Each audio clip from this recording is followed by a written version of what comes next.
Thank you. Welcome everybody, councillors, officers, members of the public to the meeting, this strategy and resources. Various reminders, mobile phones, can we have those switched off please? Members of the public and press are attending this meeting virtually, so can I ask anybody of those attending virtually to switch off your microphone to avoid any disruption during the meeting. Being recorded and will be available in due course on the council's YouTube channel. Specific reminder for councillors to ensure that those attending virtually and in person can hear the proceedings, and for the recording to capture the entire meeting, please ensure you project your voice and speak clearly. Please remember it's a formal meeting and therefore do not need to call people by their first names. There's no fire alarm planned, therefore the fire alarm sirens officers will direct you to the nearest exit to the meeting room and to the car park. Thank you. So we move on. Item 1, apologies for absence. Yes, Chair, I've received apologies for absence from councillors Hunt and Keylever. Oh, and Councillor Crabb is trying to get here. Okay. Thank you. Yes, any other apologies? Okay, can we accept those apologies? Is this still formally? We don't go to apologies, I don't think. Okay. Item 2, minutes of the last meeting. Anybody got any comments on those minutes? I'd like to move that we accept them. Seconded by Councillor Knight, Ricky Knight. All those in favour? Thank you. Actually, 3, there's no actually been, I want to bring it forward. Item 4, declaration of interest. Have we got any declaration of interest? Councillor Maskell's declared an interest in item 12, the Housing Commission report, because she owns a holiday let, so it's a non-registered interest. Councillor Leaver, sorry. So do I need to let you know that I'm a county councillor because I've been the hand for item 12? Because that's to do with the housing stuff that's going on. If in doubt, I'm registering. No, I mean, the report itself was commissioned by the Devon Housing Task Force, which districts are all part of, as well as the county, so. Good. Which goes not registered. No, Sure, I don't know, I own properties that are let out privately. I don't know whether that means I need to declare interest or not. But I'll say, I'll register it. Yeah, probably worth now, isn't it? Anybody else for landlord? Councillor Bell? Sorry, just to check if I'm on the Devon Housing Task Force, do I need to also register for that then? No, good, thank you. Anything else? No? Is that okay? Thank you. Item 5, to agree the agenda part A and B. Can we actually agree that item 6 is moved to actually after item 12? So can we move on to item 7, if that's okay? Performance and financial management quarter 1 24-25. John? Thank you, Chair. Also, to Tony Rumble, Finance Manager, is going to present the report we learned. I know it's a bit late, so can I reiterate what I said last time, that if officers could just sort of pick out salient points that they want to bring up and then leave the rest of the time for debate and questions if possible. Yeah, no problem, Chair. Thank you, Chair. Good morning, members. I'm here to present the Quarter 1 report. The recommendation is to detail the new report in 2.1 to 2.7, which is on page 25. Firstly, I'd like to give you a summary of our revenue position. The revenue budget 24-25 was approved at full council on 21st of February 24 at 16.433 million. There's a forecast budget surplus for quarter 1 of 13,000. The variances making up the small surplus are shown in Appendix A on page 37. The original budget for 24-25 was budgeted to achieve £250,000 worth of vacancy savings. The current position forecasts that will achieve 143,000 based on known vacancies to date. And due to future unknown vacancies, it's still anticipated that the 250,000 will be saved by the end of the financial year. The National Pay Award negotiations for 24-25 are being considered by the unions. However, if the 24-25 pay award exceeds the 4% already included in the base budget, then we would look to fund any shortfall from the budget management reserve. The collection fund reserve has a balance of just over 1.79 million, and this is held to deal with timing differences within the collection fund. The reserve includes 1.246 million that will be utilised during 24-25 and 25-26 to mitigate timing differences of business rate awards in 23-24. This leaves a residue balance of just over 544,000 protection against future volatility. Current external borrowing is £6 million, and due to slippages in the capital programme using cash balances for internal borrowing, we're forecasting a net £100,000 underspend on interest payable. There's still pressure on the temporary accommodation budget, and we're funding the anticipated additional cost of 186,000 from the in-year grant received. As part of the 23-24 outturn, we contributed an additional 250,000 into the insurance reserve to mitigate against higher costs in 24-25 and beyond. The reserve currently has a balance of £347,000, and we plan to use 220,000 of that this year. Cane display car park volumes are slightly down on 23-24, and we have estimated a total reduction for the year of 120,000. Earmark reserves can be found in Appendix B. This is on pages 39 to 41. And then moving on to capital, I'd like to just give you a brief details within the capital section. 24-25 capital programme is attached at Appendix D on pages 45 to 48. The current 24-25 capital programme stands at just over 24.6 million, and we are proposing overall variations of minus 587,000, most of which are slippages to later years. Details of which can be found in 4.4.3 of the report, pages 27 to 28. These changes take the revised capital programme to just under 31 million in total, and this is funded by 13.4 million capital receipts and borrowing, 15.4 million of external grants, and 2.1 million of our own earmark reserves. The actual spend to date is just under £2 million. Release of funds for this quarter can be seen in 4.4.8 of the report, page 28. There are sections with treasury management, debt management and general debtors, and these are detailed in 4.5 to 4.7. The corporate plan key results and performance indicators are detailed in Appendix E, and in section 5 gives you a summary of these key points. Nina is here to give some context if needed. That concludes the presentation, and we're happy to take any questions. Thank you very much. Councillor Weaver. Thank you for that, Mr. Wimble. I'm interested in thinking about potential pay awards, which are at some point we agreed with the unions and staff. And we've seen the government settle at 5.5 for other public sector workers. It would be helpful, I think, for us to sort of have an understanding about if the current the current level that we're taking into account and putting money together is 4%. What would be the implication of an additional 0.5%, an additional %? What would that do to our budget, to the bottom line? Jeff, I can pick that one up. Each 1% equates to about £160,000. So if it goes higher than 4%, each 1% is about 160.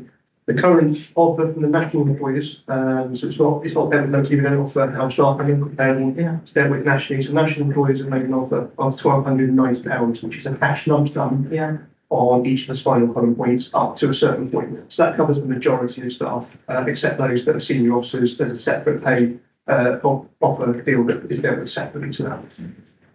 That's £190.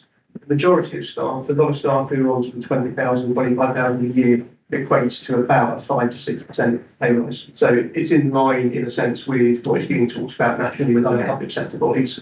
Obviously, as salaries go up, the proportion of 1,290, that percentage comes down slightly. But overall, if that pay award, if that got accepted, overall would be somewhere around about 4 to 5% payable across the whole of the property. So we're not talking a material variance, what we built into the budget. At the moment, the unions have rejected that, and they're currently balloting their members around potential strike action. That ballot is taking place in September. So again, we won't know the outcome of that until probably the autumn time. Okay, And we wait to then hear what the outcome is of those next steps that we're taking. okay, thank you very much. Any other questions, comments?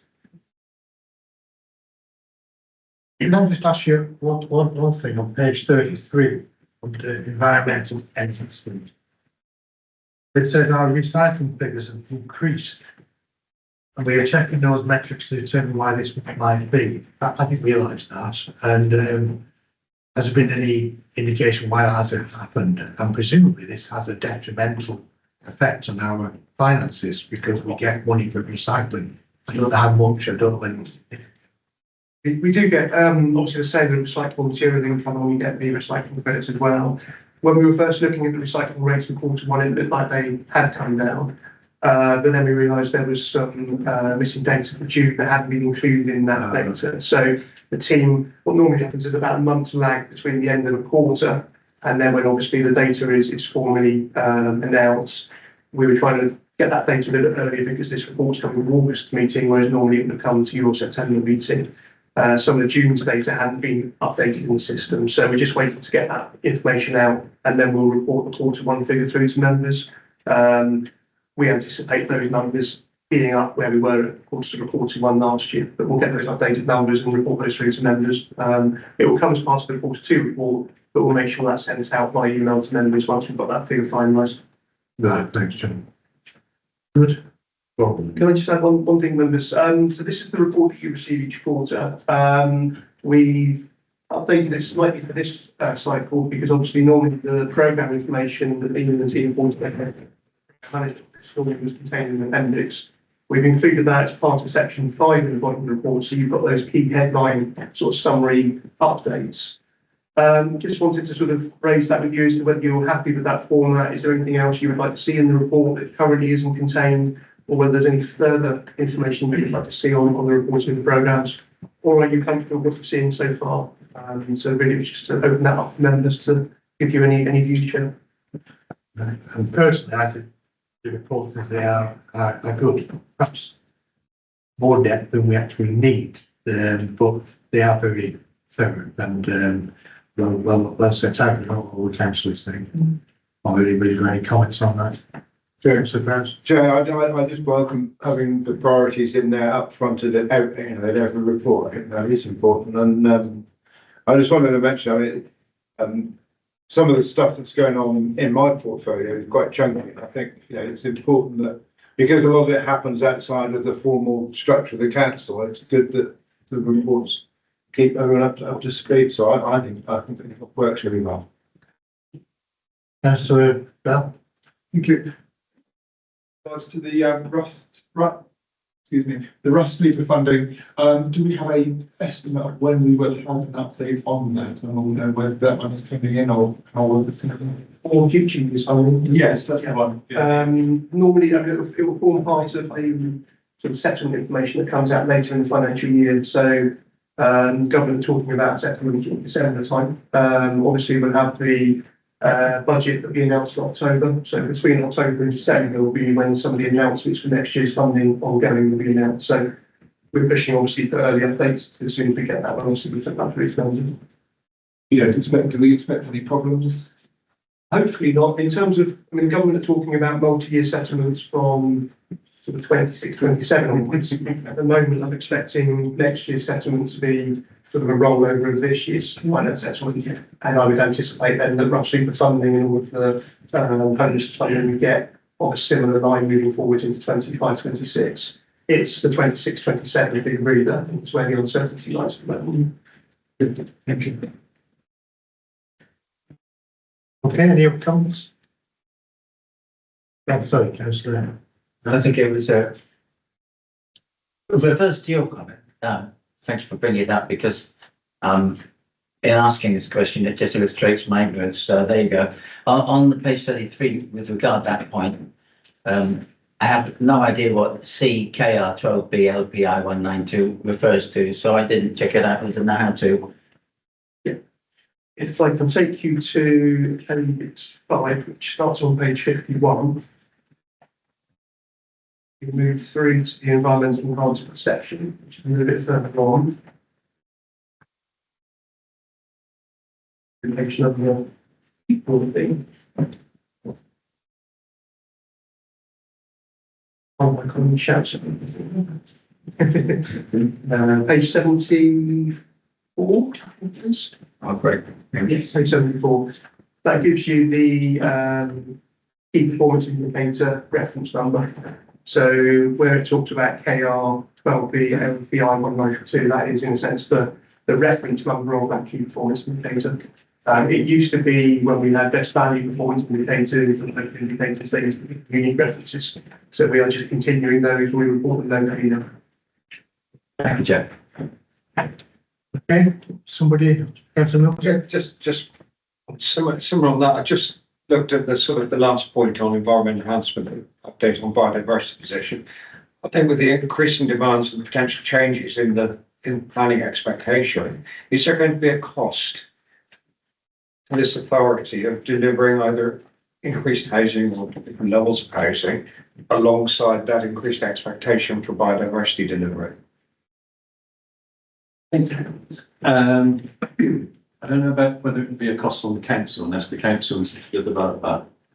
But there are going to be issues, I'm sure, where we're dealing with developments and we're expecting to receive from those developments contributions towards affordable housing, public open space, other infrastructure, and the cost to the developers for adding in the biodiversity net gain could well have an impact on that. And I think that's those are issues that have to be worked through as part of the local plan, new local plan coming through as well. I'm sure it's stuff that's been touched on through thematic groups already.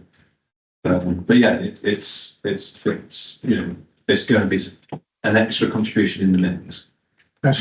Sure, I don't want to debate about the MPPF and the new local plan, but I mean, we had the HELO panel last week, and there was challenge from some of the agents and architects there about density because of because of net gain.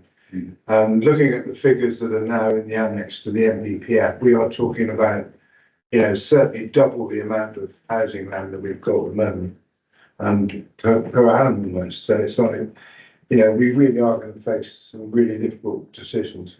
But the sustainability issue comes on top of the critical drainage areas that were added by the Environment Agency at the last local plan. They're probably cut 20% of the developable land and allocations there. So we're talking about big chunks of land that the new local plan are going to have to find one way or another.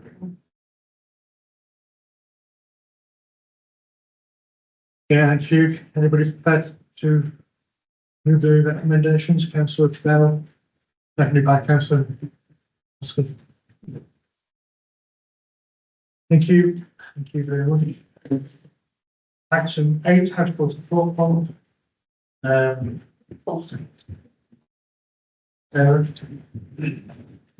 councillors.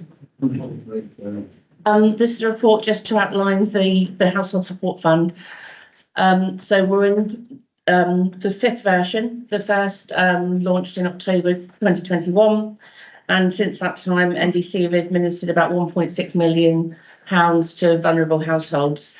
The current scheme, which launched in April of this year and is due to end at the end of September, we have already spent 90% of the funds we were allocated. We have had to close for a few weeks over the summer just to ensure we had some money left to award it in September when children are back at school and the bill starts increasing again. Also bearing in mind that free school meal vouchers were all over the summer for those households that needed them. So back in September, we felt that it was the best time to reopen it. upon a hearing, obviously, our financial situation with the fund, Devon County Council have awarded an extra £20,000 to us. And we're also asking if we can reallocate 30,000 of what we were allocated for administration through to actually applications. We administer in-house, meaning our overheads are very low. And like we have done in previous incarnations of the scheme, we would like to reallocate some of that admin money through to applications so we can help small households.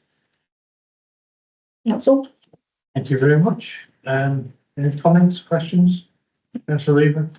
I just actually really like to all thank the officers that have been involved in this for really focusing on how the maximum help can be given to the largest numbers of households possible. It's tough out there. It's really tough out there. So just wanted to say thank you. And I'd like to move the recommendation. Any other comments before we move? No? Moved by Councillor Lever, sorry. Seconded by Councillor Bell. All those in favour? That's unanimous. Thank you very much. Item 9, material recovery facility infrastructure update. That is very, very important. The new machine. Yes, well, morning members. Well, please, this is really just a verbal update each month as we go along. Gives me the opportunity to report anything exceptional. I'm pleased to say there isn't anything exceptional to report at this stage, which is good news. We're on track in terms of the programme, and no concerns in terms of budget either. The positive bit of news is the Environment Agency came out last week on Thursday just to have a look at how we were progressing and just to double check our plans for drainage, is the drainage and fire suppression. And they were very, very impressed with what we've got, and we're very pleased with our progress today. So unless there's any questions, that's the nature of the report. Thank you. Councillor, no? No, I was just giving that. Anybody got any observations, questions on this new machine? The new machine won't arrive until it will arrive in pieces in December, and then we start putting it, or we don't, the company start putting it together in January, and then testing and commissioning in February. So that's the program. Good. So it's on track. Yes. Okay, thank you very much for the update. Okay, thank you. Thank you. Item 10, setting up a car park charges working group. We just came up with the last SNF, and I think Councillor Basco brought an item up about it, and I suggested that this was done. We'll have a little bit to think about this. Ken, do you want to speak about this? Yeah, I mean, the idea was to set up a car park charges working group to sort of get ahead of some of the issues that we might need to face going into the budget setting. And we normally start getting members together to look at the budget at the end of the summer, autumn time. And the idea was, well, we could start perhaps looking at the car park charges aspects of that a little bit in advance. Councillor Masco has raised concerns around the impact on some of our coastal car parks like Georgium, etc., or coastal areas, such as Georgium. And so there might be issues to look at around permits for local people, etc. But, you know, without wanting to prompt the debate or, lead the debate in any way, perhaps the working group should be set up in order to have that debate with the report coming back to members. And it's really how members want to set up that working group. Do we want to make sure that it's politically balanced, or do we want to say, keep it simple and say, okay, we've got X number of groups on the council, let's have 3 members from each group, and accept that it's not quite politically balanced, but everybody has a representation. We've got to be manageable. Thank you, Ken. I think the actual title needs changing as well. Car park charges. I know this was initially set up in response to a question specifically about charges, but I think there are also other things, which car park, to do with car park generally, whether it be about the space it provided for families, for example, being able to have enough space to get out to the car with a big family, which isn't to do with charges, it's to do with the actual car parks, and if anything can be done that way. So I think just having a car parks working group, which will cover charges, obviously is a big thing, would be useful, if anybody agrees with that. Councillor Lever? Yeah, for me, I think the important thing is to make sure it's a task and finish group rather than a Yeah. standing group. You know, with the end goal to feed into the budget setting process. So if there are incidental things around how the car parks are aligned, etc., then we can deal with that because that will have a financial implication. Yeah, I think we should be able to discuss anything to do with car parks, but obviously primarily on charges. Councillor Lever? Thank you. Task and finish, always good, always welcome. As informal, I think let's not have it as some great massively complicated thing, but as you suggest, why not just have 3 from each group and if people want to put themselves forward? But that having been said, if other people are better to think they want it, and there's no reason why either they should talk to people in their group or indeed turn up. I mean, I think we can get them tied up with the exact process, but what we really want is for people to be talking about and thinking about the challenges in terms of car park provision. What is the impact of people on businesses, and actually the impact in terms of the finance which is raised for this council, it's from that balance. So the one thing I would ask that goes in there is that I'm very aware that I have a car park in my patch which has large numbers of planning applications that come in and say, yeah, the parking can go there. And it's like, well, it's not multi-storey, it'd be lovely if it was. But we have residents who have had permits and they have had some queries about that. So just in terms of how that all works, I'd like to jump that into the mix as well, if I may. Councillor Bowen and Councillor Wilkinson? Thank you, Chair. My only comments very quickly, by 3 people from each group would be fantastic. Perhaps the mix should also incorporate townies and rural folk, because of course we don't want things to be, there are very specific coastal car park issues and of course very specific town car park issues, and just to make sure that we have a very even match across the board to ensure that everything is discussed fully. Well, Chair, if I may, my intention was, once we've set a number for each group, was to hand it over to the group leaders and say what you choose. Councillor Wilkinson? No, that's the exact point that I was going to make, that it's important that we're represented in areas rather than political groups, I think. Councillor Maskell, do you want to say anything? No, I'm happy with that. I think as long as we've got a balance of, not so much political, but of the area to get a good balance of each area has its own specific issues. Can I suggest then that presumably there'll be some officer support there for this working group? Oh, definitely. Yeah, correct. We choose you. Can I suggest that I was right to the council group leaders asking for names of 3 people initially? I mean, I hope it would be able to, anybody could come along and speak on specific things. If we've got a steering group of 9, 3 from each group, there's only 3 Is groups, it isn't it? working group or steering group? Working group.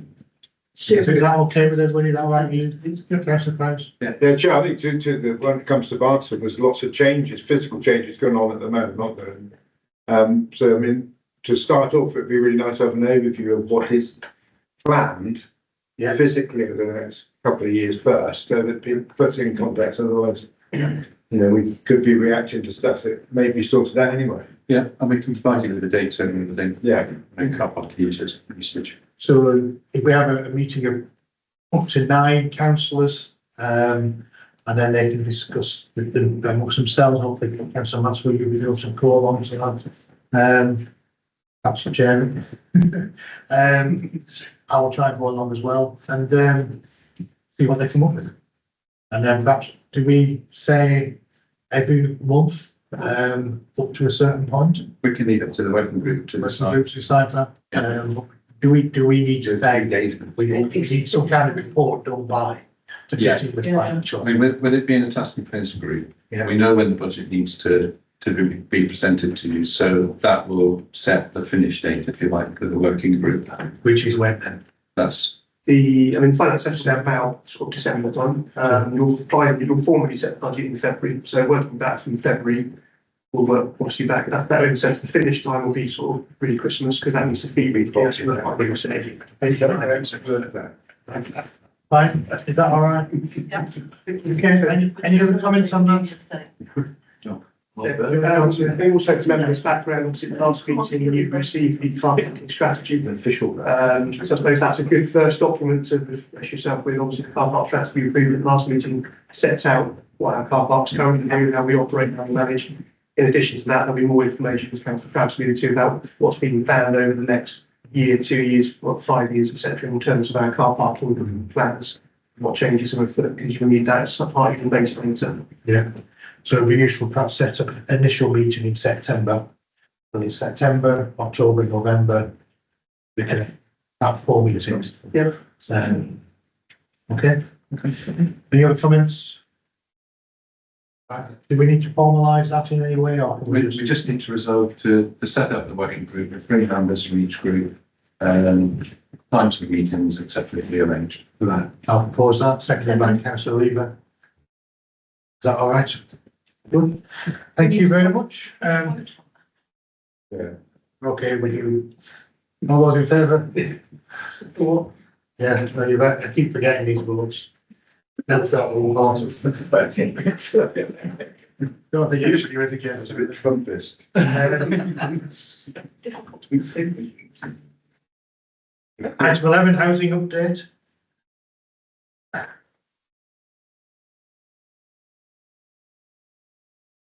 Thank you, Chair. I've just been asked to give you a quick verbal update of what we are potentially facing over the next months in regard to housing.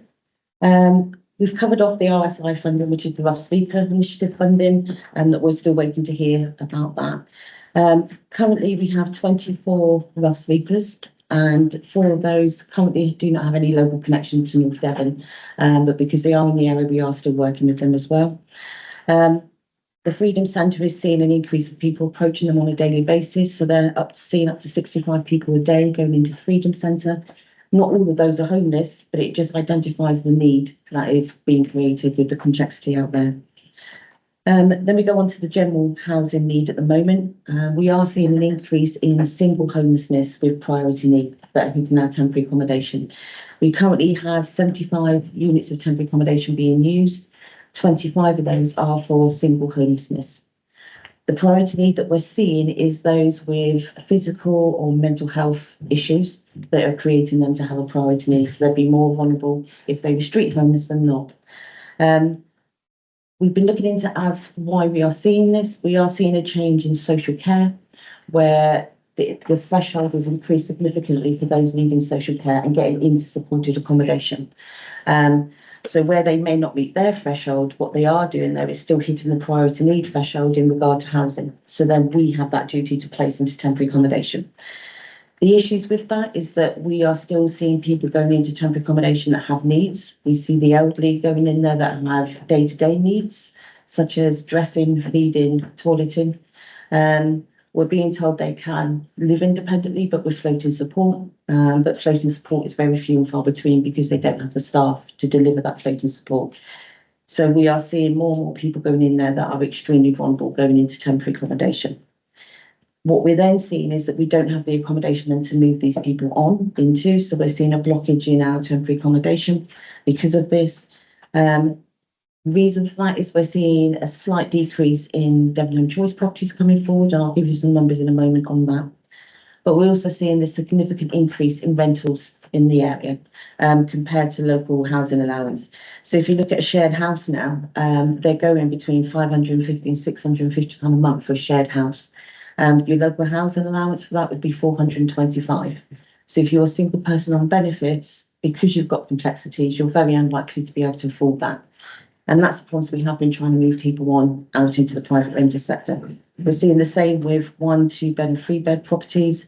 A 1 bed in Barnstaple goes for about 545 to 615. South Ilfracombe 425, 650. And local housing allowance is 485. So again, you're seeing this real deficit between affordability and not being able to get into prime rent set. But what we have to do, we have to continue to house them.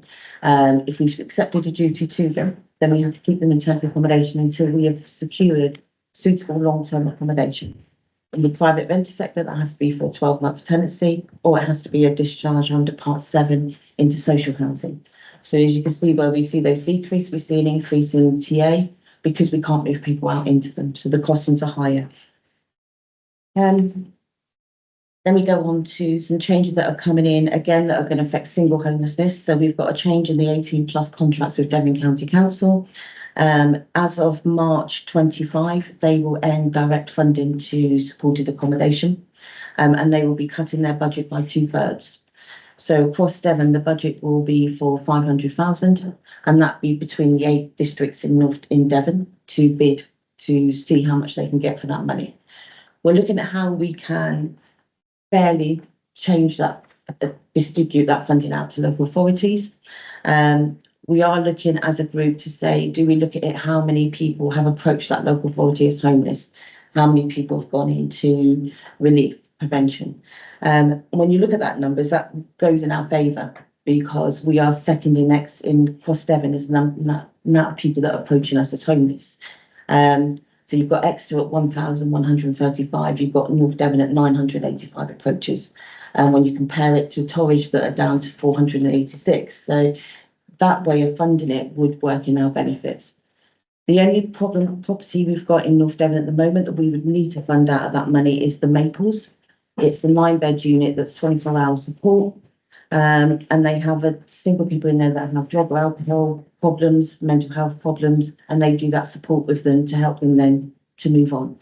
I'm meeting with the owners and managers of this property to look at what this looks like going forward. But at the moment, we haven't got a clear contract from DCC of what the funding looks like, what we're being expected to do as a local authority, and how we move that forward. To lose that resource would be a massive impact on us because you have that turnaround of people, and the people that are going in there are the ones that are the most difficult to house. So it's important we keep that resource. Rental reforms are due to come in. Well, it's going off to royal consent. That there's goods and bads about that. It will mean the end of Section 21, no fault evictions, which is a benefit in itself. However, we have heard from some landlords that this makes them very nervous and they intend to sell.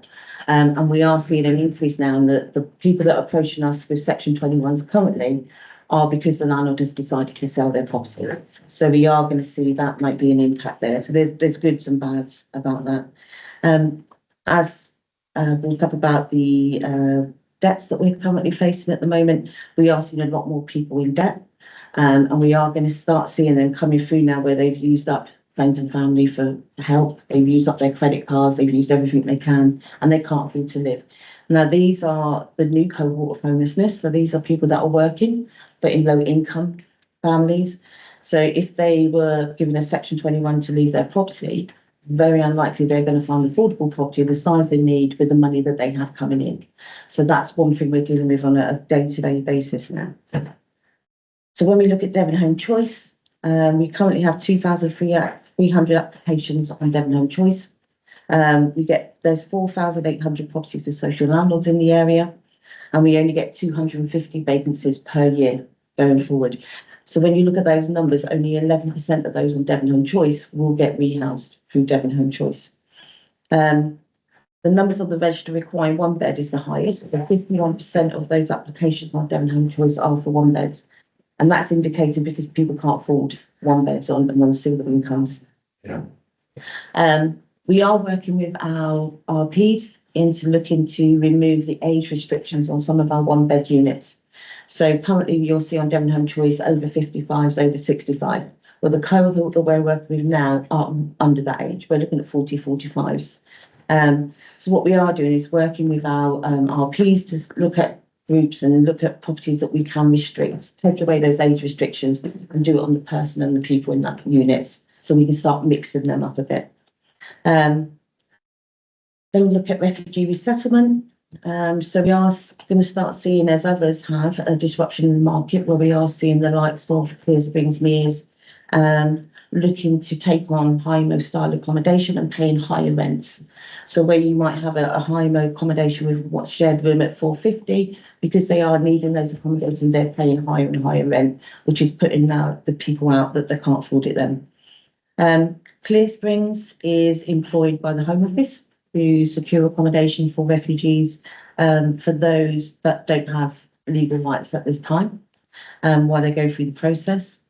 MEARS is a similar group to them where they work with the MOD, and they do a similar job to Clear Springs where they're trying to find different accommodation for people that are under the Arab scheme. So those Afghanistan people that have had a connection to the MOD.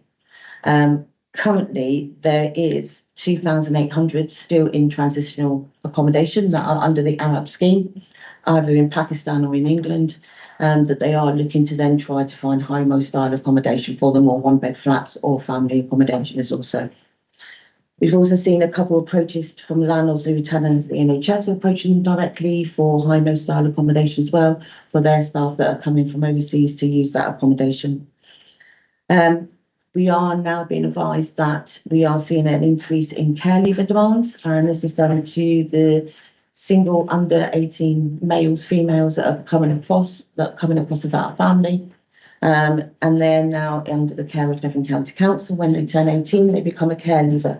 And that then puts the duty down onto North Derry, onto the local authorities under the housing duty. At the moment, it's Exeter that are being hit significantly by this.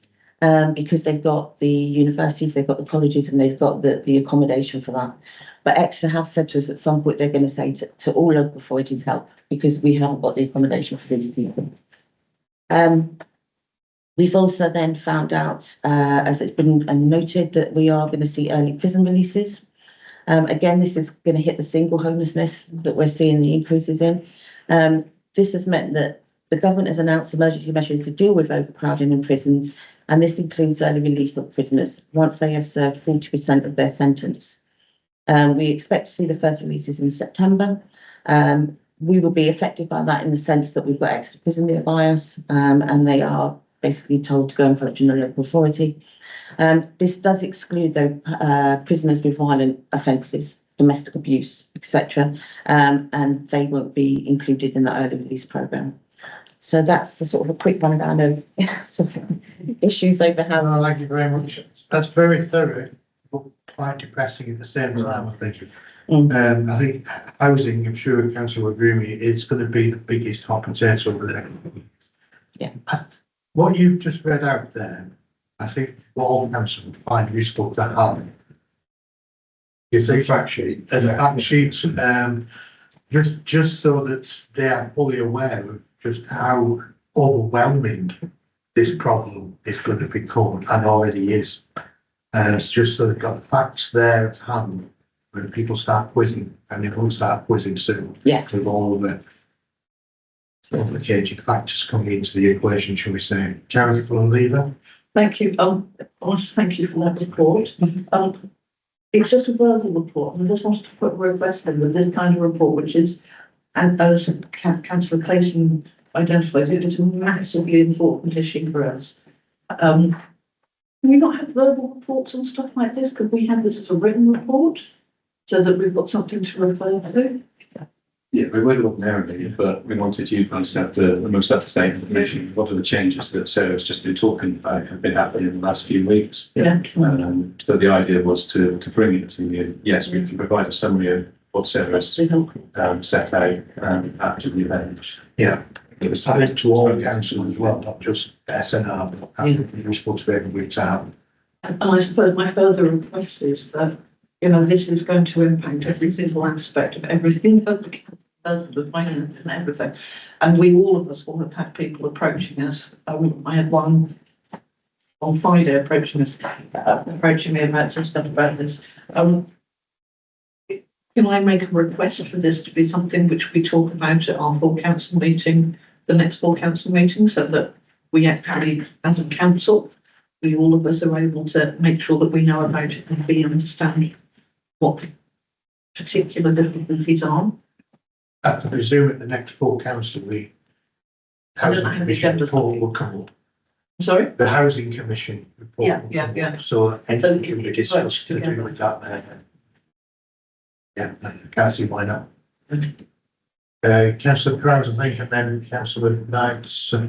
Chair, I think it struck me that I didn't realise, I must admit, is the number, 51% people on Devon Choice are single folk. Yet we've got a supplementary planning document that works out size and, obviously type of tenure, which doesn't reflect this, nowhere near reflecting this. And I think we need to square this up, because at a time when developers are the only way that we're providing any real scale of affordable housing, this could easily change. We could tackle this quite quickly if we actually changed our quota and actually went for more one-bedroom properties. Flats are a dirty word for developers, but obviously there's a need for one-bedroom stuff, be it bungalows or flats.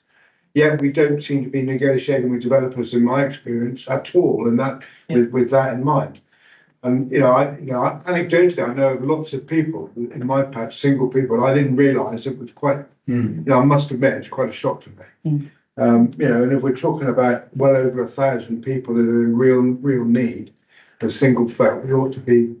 We need to amend our policies, and we need to look to the housing enabling side as well, don't we? So the SPD wouldn't let us do it. I think we've got to be more flexible. It's a bit like not taking money from sites to go somewhere else, because our SPD says you can't do that. And I think that's nonsense in this day and age. We've got to take every opportunity we can. So probably what to do is look at that, amending that supplementary guidance, or just ignoring it for a few months because we've got this crisis on. Yeah, and it's fair to say that probably the local plan process won't keep up with some of the issues that are coming through on those. So somehow or other in the name of the plan, you have to build in that flexibility to allow us to react to what's going on, because a few months ago, we wouldn't have had the pressure through the care system, we wouldn't have had pressure coming through from immigration, etc. The reality is we'll end up getting 2-bedroom houses from developers and putting single people in. Yeah. Which doesn't make real sense, doesn't it? But, we want to help the families. And That's where the veterans act. Yeah, and it comes into the point that Councillor Milton raised earlier about the pressures that are being put on developers, for instance, because if we go to them and say, well, actually, we only want 1-bedroom properties, we're not going to get biodiversity in that game. We're not going to get the contributions because the profit margin is gone. It's a massive issue. Councillor Knights and then Councillor Muscat. Yeah, I think Councillor Prowse has stole my thunder slightly, but it does back with the point. It raises a seriously valid point on being young and trying to find somewhere to live.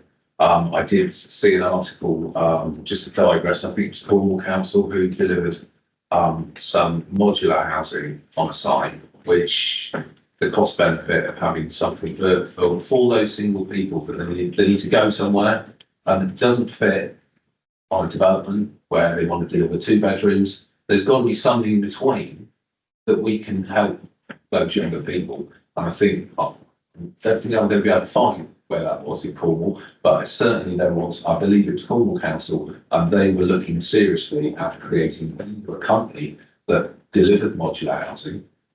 Fantastic if somebody's doing that already, because obviously we can piggyback off the back of that. But obviously, I know they're not going to be caravans, and they're not going to be, but it's something else. There's going to be something else out there that we can help. They're going to be very small accommodation, but they are going to be perfectly formed in having an area for television or recreational bathroom and a bedroom and a small kitchen. And I think that modular approach is something worth adding value in looking at, because it's much cheaper than building a house. Yeah, they have been looking at migration as well for moving out of rural areas, and it's mostly under 25s at working age will look to move into more city areas. Yeah. So you do lose that supply of workforce, and then they tend to return back at a later stage when they've done their working life and then they return to the area. So rural councils have been looking into that as well. Can I just remind councillors just to ask questions on what's been specifically said this morning? because the next report is Devon Housing Commission report, which we can have a number of debates and lots of questions about the whole range. So if it's something specific that you can send this morning, if not, just leave it till the end. Again, and some crowds. Councillor Knight. Yeah, thank you, Chair. Well, okay, personal comment in that was, sort of middle class angst kicking in here. Very distressing, not that I was unaware of it, but there were a few shops there. And I'm humbled and extremely proud of the work you do, we do. And I went to the North Devon Homes Jamboree last week and talked to the staff there about this very issue. I mean, they work privately, but also in conjunction with ourselves. And it's a perfect storm brewing in a way, and I can't see any perfect solutions. Well, I shouldn't say that, in the short run, let's say. And I'm just so glad that you people are working so hard to alleviate some of the chaos out there on the streets as well. Thank you. Yeah, the officers do work hard. That they've got between 6 officers, they've got an average of 65 cases each. Yes. So there is increasing number of demands on them. Councillor Muskin. Thank you. Yeah, well, I was sort of wanted to talk about possible solutions to, Malcolm mentioned, Councillor Prowse mentioned flats, you know, the cost of land. I know that affordable housing is obviously a tricky one for developers because that piece of land, they've paid money for it and then they have to build something on it, which they then hand over. Obviously, building flats on that, they're using less land. It might be a popular solution. Also, we have a lot of shops with 2 or 3 stories above, especially in our town centre. There's an awful lot of space, which I often think, wouldn't it be nice if people could live above those shops? There's a lot of space. And then our homes in Launton, we've got a park with elderly people, retired people on a mobile home park. You know, it's a thought. Don't have to be elderly to live in those and that sort of accommodation. And that's a good point. I mean, because a lot of authorities have been doing a lot of work on above shop and above banks and things like that. Have we done specific work on that? Encourage people? We've got the empty homes officer who is working to look at those empty home properties that we have, and that includes empty properties above shops as well. And he's been in contact with an awful lot of them, and he's done some good results as well. Yeah. Just how much success or failure, I would say the opposite's failure, but how receptive business owners are to it does come with problems for them as well. Because usually there's one access, isn't there? But through the shop, for a lot of that thing. So there are problems, I know. That'll be useful for future reports to actually have something specific. Councillor Walker will just say something. Section 21, which we definitely hope comes through fairly quickly, is not going to make any difference to landlords wanting to sell, because that would be one of the exceptions to evictions. If a landlord wants to sell a property, obviously they will get rid of the tenants. And the other point was,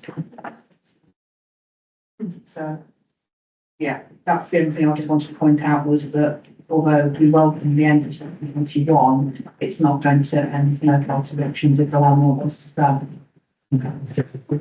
Councillor Lehman, did you want to say something? Yeah, thank you. It's just on the people living above shops. I mean, I go back some 30 years to working in South Yorkshire on a single regeneration budget, and actually that was something which came up there about bringing life back into town centres and stuff.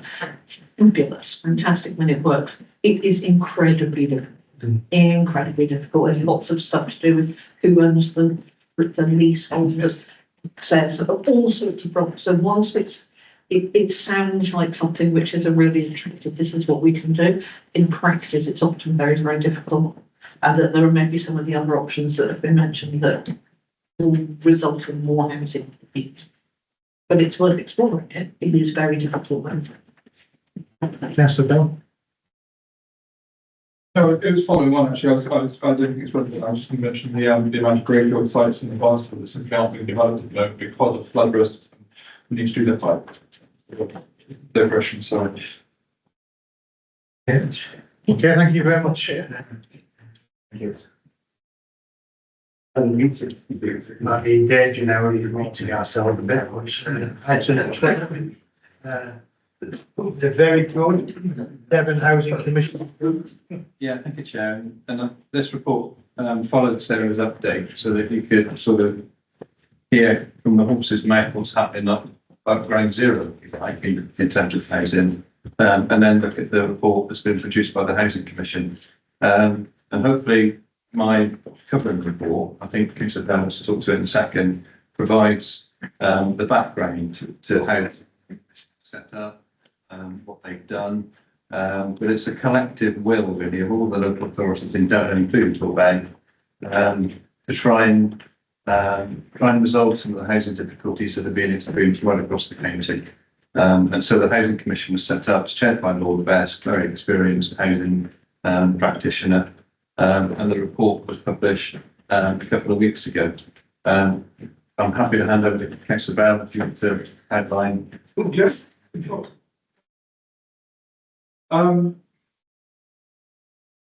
Yeah, I'm just aware of your request for brevity, so I'm not going to go through the 140 pages of the entire report. I've read it 2.5 times, and in the night I flick through it and open a page and I find out something else that I didn't know before. It is absolutely insane. It's not perfect, and I think that many of the problems we've just been picked up in the previous agenda item aren't covered because they're a little bit more now specific. And this report has gone over for a year. It was set up by the Housing Task Force of Devon, who pulled together the Housing Commission, which was led by Lord Best and Mr. Matt Dodd and commissioners from across the region who've done an exceptional job to put this together. It really highlights how it's a bit of a where we sit at the moment, and it's a roadmap to actually how we can pull out of the problems that we have. It's got the front of the document collects the recommendations for a government level, for a local level, as well as for other agencies. And really, as I've said in the past, we can actually end housing insecurity and homelessness within a decade, within 15 years, if we just had the will to do it. And this gives us a good start for where we can go on that. I'll pick out a few key areas if that's okay. So pages 53 and 70. Page 53 talks about, the report. I don't have the page numbers on the screen.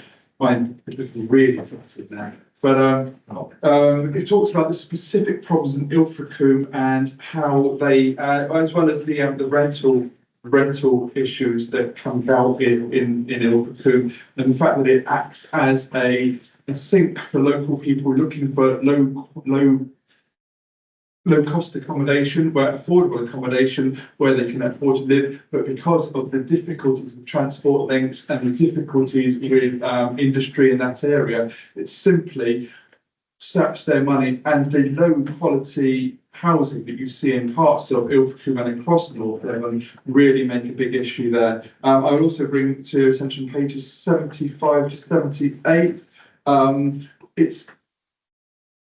I always think that, I think North Devon Council, certainly, as we see with Sarah earlier, we do everything right, but we're still not winning. We are in the 286th worst local council in terms of low quality, unacceptable housing. We are in Devon, we're only about halfway down the list of Devon local councils. We are, sadly, Torridge, Mid Devon and South Hams are all in a worse state when it comes to quality of housing. Our social housing is it's often in about poor state. Private rental housing is very up to between 30 and 40% is in a very poor state. And our general accommodation, our paper accommodation is also quite poor. It puts us in a bad position, and we have an aging housing stock, a workforce that tends to leave the area in its early 20s, as the report demonstrates, and then often comes back into their late 50s and 60s in order to retire, which means we have a dearth of people of an age group that might actually be able to attend to some of these problems more significantly because we have such a low amount of housing. And the other one was also the appendix 1 is very useful because it's supplied by North Devon Council, and it shows on a parish by parish breakdown the amount of second homes and holiday lets, showing how high they are in some areas, certainly with Morthill, Willicombe right at the top, with something around 40%, between 40 and 50%, I believe, of second home and holiday lets. It's a very serious issue in the area. Appendix 2 shows a similar sort of report for South Hams, but it was put together and it shows the drop in accommodation between 2011 and 2021 on a parish by parish level. And it shows how areas of South Hams are being levelled out. I've worked with Mr. Dodd, and I'm also with Dr. Someone at the ONS, and we're trying to put together the same information for North Devon so we can present that in the future. And then they hope to roll it out nationwide. So you can see in holiday areas exactly what the problem is. With regards to the recommendation, obviously, we do need to thank the Housing Commission for the work they've done here, specifically Lord Best. And I know that Lord Best is meeting with all of the Devon MPs in the middle of September, including Councillor Room, in order to go through this report, and in order to go through the recommendations that they can be bringing forward in order to make a real change across the area. So I think we do need to thank Lord Best for his work. Recommendation 2.2, to note the recommendations. These are it simply speaks for itself when it comes to designing the local plan. I'm speaking with my, so sorry, I forgot the lady's name, my counterpart in Horwich on this issue. We've met a couple of times now, and really where we take this into the local plan. And also we do need to be considering this when it comes to all the housing. I think we asked to speak to if we can, the recommendations for government, which are on pages 6 here, are definitely worth forwarding. Again, you'll find that North Devon Council are already trying to tackle many of these issues, but when it comes to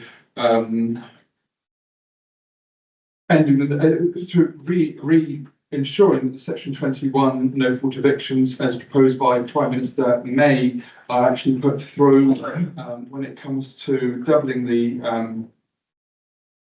council tax, and when it comes to bringing to registering and licensing on holiday lets. These are all things that we need the government to be considering urgently. So I hope that Mr. Room will deal with that. And just with regards to the combined authority, we hope that the Tech Devon Task Force will go forward and continue to make recommendations in this area.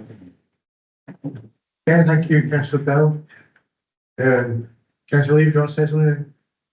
And this officer response first of all. There was one particular recommendation I was going to draw everyone's attention to, May, and that was recommendations. It's on page 6 of the Commission report, and it's the recommendations to Devon local authorities.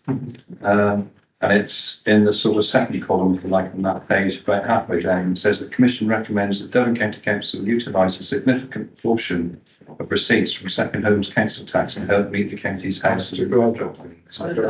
I think it might be covered in actually. All right. Yeah. So if I leave it. So first of all, I would like us to note all of the hard work that's gone into this report. It is comprehensive. It is seriously quite an impressive piece of work, and I'm in particular that I really welcome the fact that it brought together all the recommendations in one handy bit, separated by 4 local authorities, 4 combined authority, whatever it is. That actually is a really practical and helpful thing. I think the other thing that really strikes me is that it is really clear that where we have more rural parts of the county, that we have different challenges which are exacerbated by, for example, the not having the public transport networks which we would all like to have. and that makes life more difficult for people, and that housing, the disadvantage around housing is exacerbated by that. And that certainly reflects some of the work that's been taking place up at the local government association on these issues.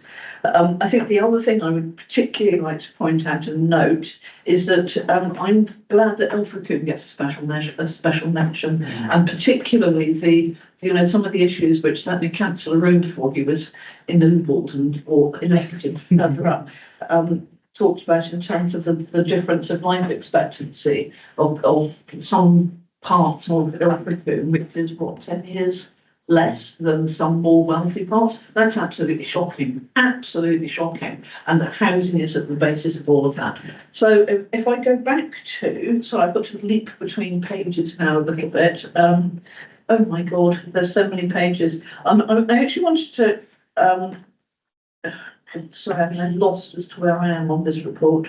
What page am I on? Page 5, that's right. I actually wanted to suggest that or move that we accept the recommendations, but I'd like to add an additional one, if I may, which I'm sure people would like to discuss or not, which is really that we accept the recommendation about, that was mentioned about local authority house, but this morning in second homes council tax directed dealing with housing issues. But particularly I wanted to make a recommendation that we as council recommend that Devon County Council ensures that all the money that's raised from the doubling of the council tax on second homes in North Devon is returned to the district to be spent on addressing housing needs in this local authority area. Because we've just heard from Sarah about the absolutely dire state of the provision in terms of demand outstripping supply. And it strikes me that there's no point having money coming in from second home council tax, which is then not directed to actually try to address the problem of housing in this district. So I would like to propose that as an amendment. Sure. I've got some wording here, if that's helpful. Right, that's the proposal to add, that would be 2.5 to the recommendations. Yeah. Chair, I second that. I feel really strongly on that. I think I remember a figure of something like £4 or £5 million, as the potential. Yeah. If we do pull our second and council tax money, that's a sort of figure that can make a real impact. I think I can't say that. There's a couple of other points I want to make. Right, come back in a minute. Yeah, no, that's John, you want to say something? Yeah, thank you, Chair. So this council took a resolution early part of this year in a sense to double the council tax. Obviously, it was subject to legislation. Yes. So that is all in place for 25, 26 financial year onwards. It couldn't go into this year because it had to have 12 months notice. So that's already embedded within the really.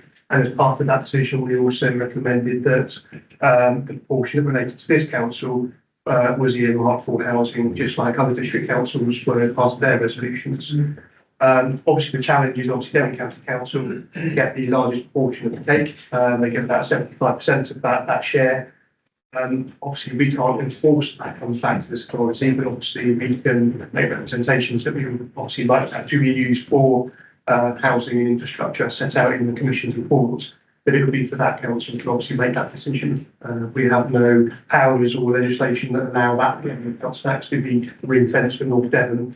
We can obviously make representations like you're doing this morning, but that's really as far as we can go in terms of enforcing that. Would it be helpful if I read out the wording which I've come up with?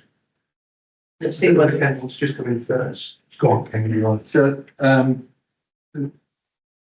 periodically, the leaders of the Devon districts get together and discuss issues of common concern across the area. And one of the issues springing out of this was that particular recommendation that we're now talking about. And so it was resolved that a letter would be sent from the Devon to Devon County Council, urging them to use the receipts from the second home council tax increase towards housing. And the steer that we have given the County Council is that, that they can do this in a way that means that they're supporting their own services. So you heard Sarah talk about the pressure that we're receiving on our system through care leavers, etc. So improvements could be made to the care system and to the housing for care leavers that mean that they are using that money for housing purposes, but also for a purpose that aids their own services and aids the whole system as as a whole. Also around fostering, and also around putting money towards housing infrastructure as well.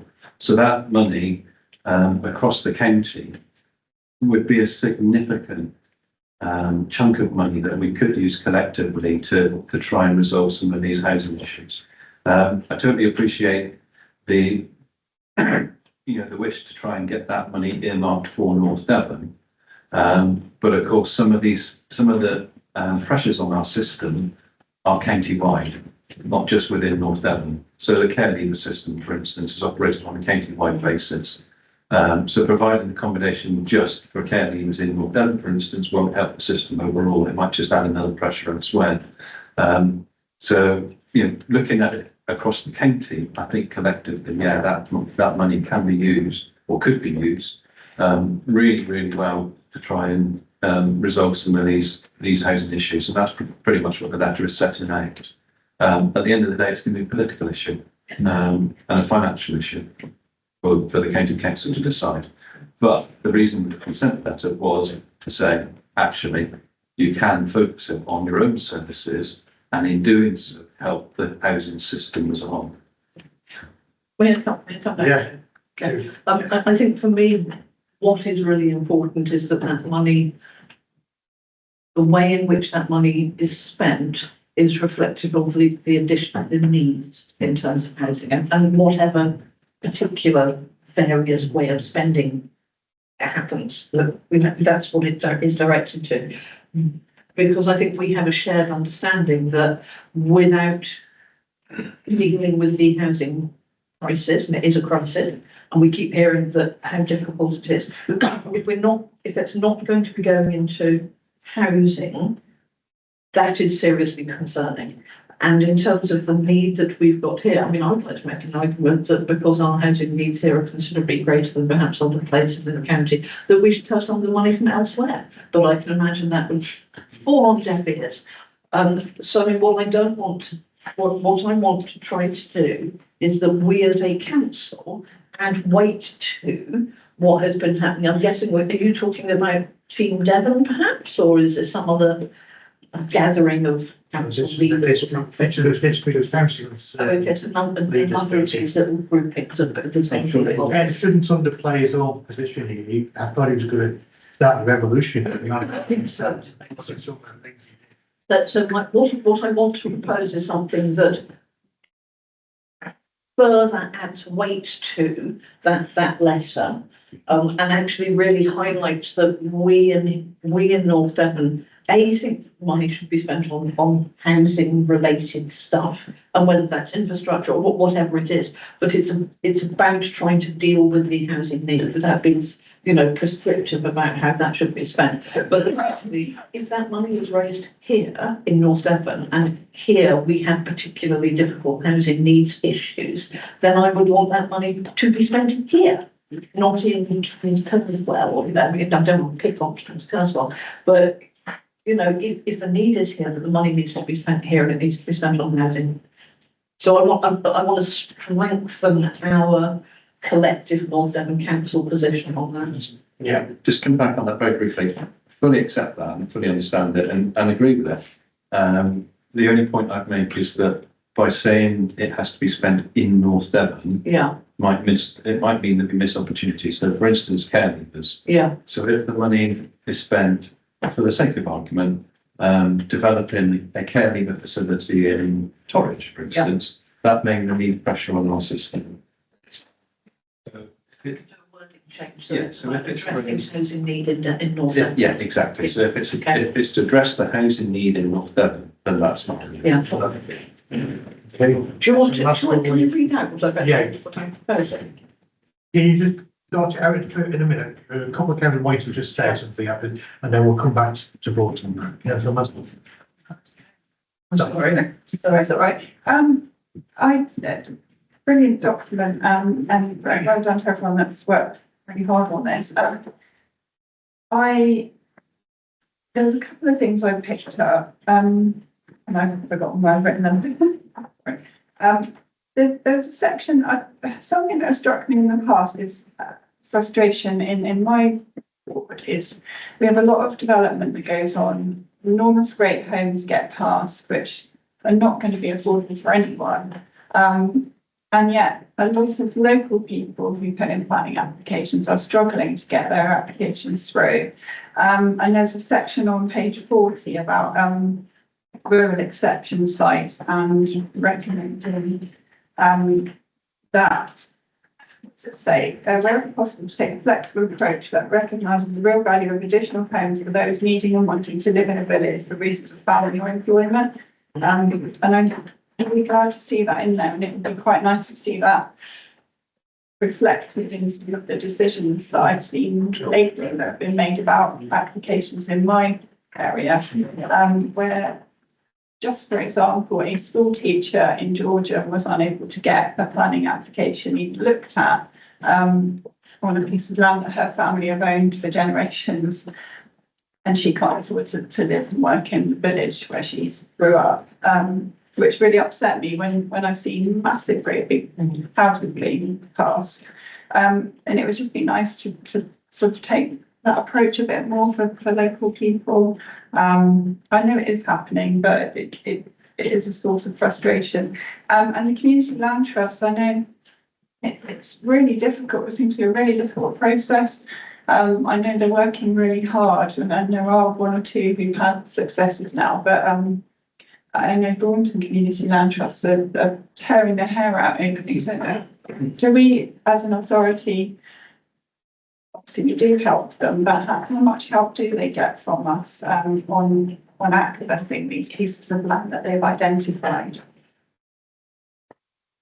Dean, do you want to say something? We had a meeting. Yeah, of course. Thank you, Chair. We do support them massively. I would say our housing enabling Mrs. James probably works 95% of her time supporting the CLTs. And we also commission Middlemarch as well to support through that process and support those CLTs that have been set up. I think the issue, particularly with Bournemouth as an example, we've been trying to negotiate with a very large retail supplier who have come back with an absolute no. Some of the land, people don't want to give it up. I'm sorry, Councillor Bell, I'm sure you've got more of the detail, but we do work exception hard. And actually, I think in this report, it identifies how much work North Devon Council do in relation with the community. But it's not easy if you think about it. We've gifted them land, we've relinquished a capital receipt to enable that to come forward. We sat on the CLT group the other day, there's about 150 homes in the pipeline, and we can facilitate and we can help get planning permission, but we are in a situation where now the money has been spent. That initial fund that we were provided to set this up, we've got the last two schemes coming forward. We've put in a bid to the Combined Council Authority, which was just about to go through the second gateway, and that's stalled prior to the election. So there's a massive investment there looked after, sorry, not to quote Sarah, but that, yeah, there is an awful lot of energy and a board and a will. It just often is there, the sites aren't in the ownership, so that's why the negotiation is very difficult. I think there was a lot of impressive talk, certainly, about development of CLT. So I think it's something that this committee should have some reportage on in the future as well, about the developments and how it's going. The one concern, though, where North Devon Council could intervene, I don't know whether Simon is aware of this, but one of them has been held up by legal problems, wasn't there? And I don't know whether there's been any Simon's been aware of that or. I've asked Mr. James to escalate that to myself and Mr. Fuller so we can consider that. I didn't see the email this morning, but I will check with Mr. James and that will be escalated. I can't remember which one it was. No, I can't either. Sorry, Councillor Closton. Good. Georgian was it? Sorry, Councillor David Knight wanted to say something as well. Yeah, just briefly coming back to this apportioning of funds, the second amount of tax receipts of these properties. It's just I think the fairness, obviously, if there's a lot of second homes in North Devon around the coast, it seems highly unfair that that money then disappears off to Exeter, which could be a scheme that helps us. However, it would be good to try and strengthen what Councillor Lever has put forward, that the argument is that perhaps Ilfracombe could do with some modular accommodation to single people, etc. It would be good to try and argue that point, that we should be trying to get that money and deliver something directly that helps. It's just that fairness. Seems unfair that money disappears off and then only 30% comes back and it might have gone somewhere else. It's just that each area should obviously there should be a fairness on apportioning funds. That's all I'm looking for. Okay, I mean, I said what I've said. Yeah, Councillor Wilkinson. Yeah, I mean, I come from the one that's number one on the holiday and second homes, 48% in my own village. And I have nothing but praise for the help we're getting from the RCLT coming from Jamie James and her group. And absolutely brilliant. We are right on the brink now of getting the planning permission for it. So it's been a long road, but it is enormously difficult, and certainly something we've been discussing the new local plan, that we need to be looking at exception sites, etc., for the serving Malcolm's the one with, sorry, Councillor Prowse is the one with trimming the button on all the planning issues, but the exception site is certainly one of the ways forward. Something you need to look at very, very seriously. We're strangled in many good respects. We're strangled in my own ward by the National Trust, and the National Trust have been tremendous with their support and selling us an exception site. The one thing that came up actually, the CLT was the Church of England actually dragging its feet on land allocation, and maybe this is something this council could look at to put more pressure on the church. Councillor Bell. That was one thing I wanted to say, add to what Nina's, Mr. Pate said about CLT, just to in context, Midmarch often referring to North Devon as being an exemplar when it comes to the work we're doing with CLTs. We have more CLTs than other parts of Devon going on at the moment. The Ilfracombe CLT was passed in record time and hopes to get spades to the ground soon. George was progressing, and Lord Best was very impressed when he came around and saw the Ilfracombe and the Willicombe CLTs during his visit at the end of last year. So the CLT team is doing an exceptional job in the area, but this lack of exception sites certainly is hitting Braunton hard, and we hope to fix that issue over time, but thanks. And yeah, just with regards to the exception site, there are a lot of small-ish parcels of land that are owned by the Diocese of Exeter, and they are simply completely intransient towards coming forwards on them. I'm sure I'm not straying too far off the topic, but the Archbishop Canterbury wrote in 21 about the importance of churches using their land for the good of local communities. And if you try to get the Diocese of Exeter to take that seriously, they simply are backing away. So looking to write to the churches and just asking them a question on that. Is there any Councillor Barrett? Joe, I think I don't know if there's any evidence of it, because I'm involved in Bratton. The church owned a great chunk of land, and there's a different attitude these last few months from the Diocese of Bratton, and they've actually appointed proper agents that are now actively looking to get development going. So I hope that will change. Just wanted to say that.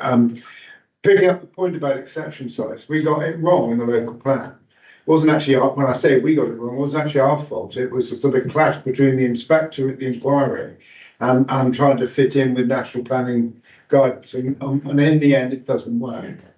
You know, that's one of the key things we've got to get right in the new local plan. I just wanted to pick up, Chair, if I could. There's 3 or 4 other issues that are recommendations for local authorities here. I think we can get on with straight away.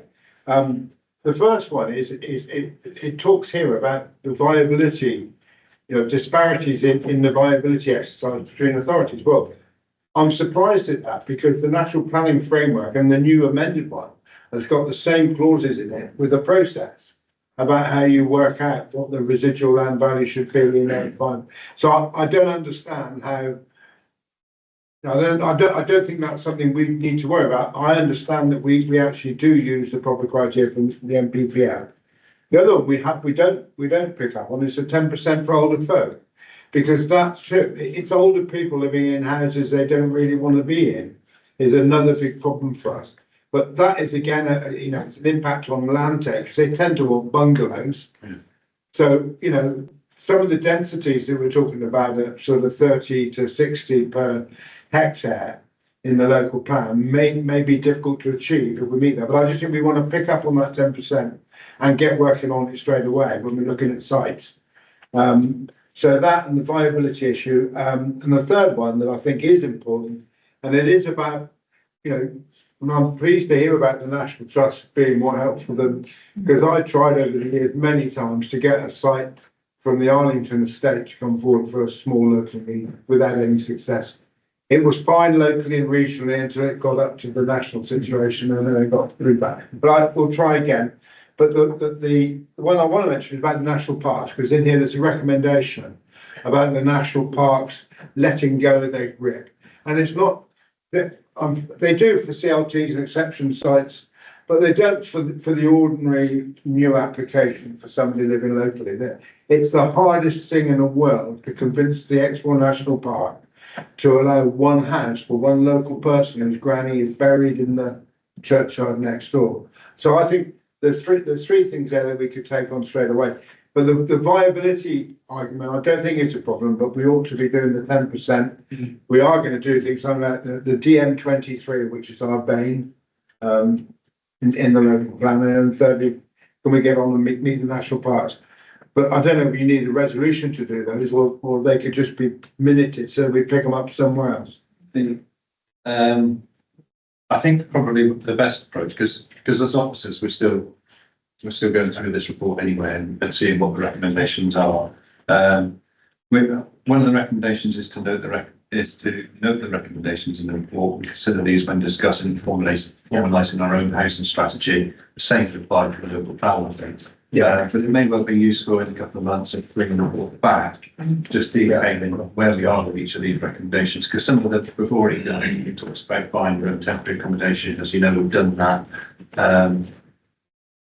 Going back to what Sarah was saying, probably not enough, but we have done that in the past. So if we brought the report back in a couple of months, just setting out where we are with each of these recommendations and which ones we can move forward with fairly quickly, I think that would be a good start. Some of them will go forward into the local plan, some into the housing strategy, some into other areas such as lobbying, government, etc. But we can detail that. Just going back to Councillor Lever's proposal for recommendation 2.8 from their report, actually says the Commission recommends that Devon County Council utilises a significant proportion of the seats from second halls council tax to help meet the county's housing and infrastructure needs. So what we're proposing is going to slightly go against what they've recommended themselves. So there's things like that need to look at. But I still agree with what Councillor Lever has said, in that we should be employing those funds, utilising those funds for specific housing needs in northern Devon. So I would go against that 2.8, but that's something that the office is still looking at. Come back to. Well, I mean, just because it contradicts slightly doesn't mean to say. Yeah. Okay. Well, I mean, what we can say is if recommendation 2.2 from my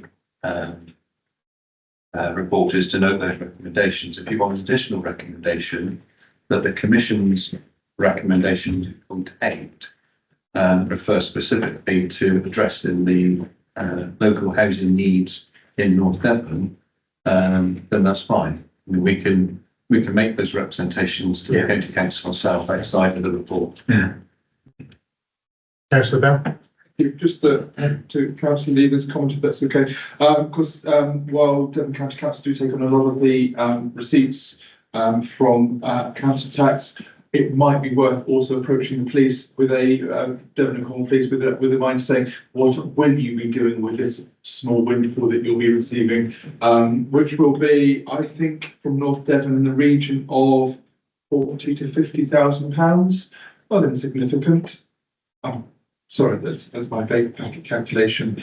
And of course, it might be worth writing to parish councils and asking them to consider housing needs when they're getting, because Moore Hoe, I believe, will be getting a 25% increase if it's got 48% and it's going to be doubling the sample time. Moore Hoe Parish Council will be doing well for its son. So it might be worth writing to parish councils and just reminding them that this is because of second homes and holiday lets, and perhaps they should be considering what they can do with the money to alleviate housing concerns in their areas. Well, let's not complicate things too much, but let's go on this additional recommendation. Councillor Lever, I think have you got the actual wording now, Councillor Lever? Yes, I have to go back to it, so I'm just looking at 2.x to read it out. That the Commission recommends that Devon County Council utilise a significant proportion of receipts from second homes council tax to help meet the county's housing and infrastructure needs, which is a general kind of, let's push it in that kind of direction. So yeah, great. However, I come back page after page with me for flowing through. What that doesn't do, it doesn't. It talks about significant amount to be used on housing provision. What does that mean? I don't know what significant amount means. I'd rather like all of it to be used, frankly, on dealing with housing need, and whether that's infrastructure or whatever. But it also, it doesn't identify the particular difficulties that we have in North Devon in comparison with elsewhere in the district, I mean, in the county. I would like to do a shout out from this council for actually addressing the particular needs up here. Have you got the wording there? Yeah, what I've written, which may or may not be acceptable, needs to be changed perhaps, is North Devon Council recommends that Devon County Council ensures that all of the money raised from the doubling of the council tax on second homes in North Devon is spent on addressing housing needs in this local authority area. I think that's kind of. Is that somebody second? I think Uncle. No, I mean, it isn't going to Devon. this is North Devon's view, and I don't think we should be swayed. I accept what Ken said about Devon District, but that should be our first position. Yeah. And then, when we did all this before, there was an arrangement between the leaders of the district and the leader of the county that agreed schemes as and when.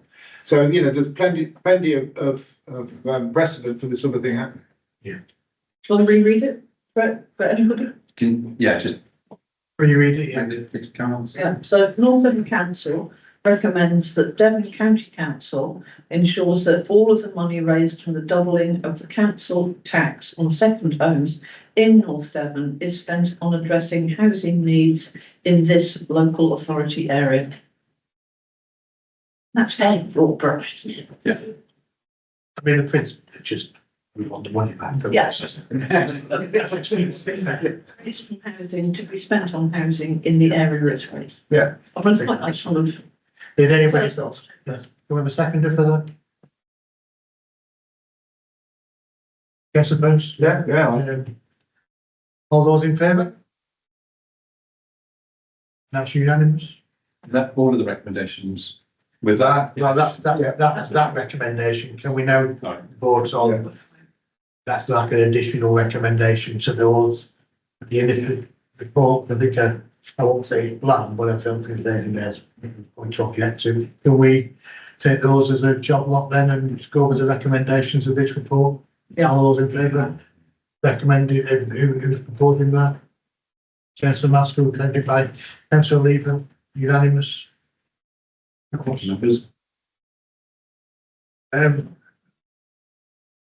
Any other comments on the report? I don't know, I think we've taken the vote now, so I should have said that to start. Shall I mention back in the letter? Government? Say that again, sorry. Shall I mention about Ilford Combe in the letter to government when you sent on? You just did, yeah. Do you want to talk about it as well? Well, it's just to let members know, I mean, it was mentioned about the particular issues in Ilford Combe. As members know, we had put together a bid for exceptional funding for Ilford Combe, which was, didn't go through. Nina mentioned just now the bits that went into the involved authority, the County Combined Authority, and the funds, £16 million. We put in a bid for a sort of scaled down version of the Ilford Housing Renewal Fund, which looked as if it was going to be acceptable, but the general election put the kibosh on that. And so we've now written to government and asked them to open up discussions again around the Ilford Combe Housing Renewal Fund. And we've also included within the letter disappointment that the proposals to regulate second or the short-term holiday let market and the pitch have been dropped now as well. So that letter's gone to government. Thank you, Ken. Can we go back now to determining part A and part B? Is item 6 on the agenda, which is now item 13 in the way. Exclusion of public and press and restriction of documents. There's the recommendation. We have all those in favour? Yeah. Anybody against? No, okay, so can we exclude and turn off, please?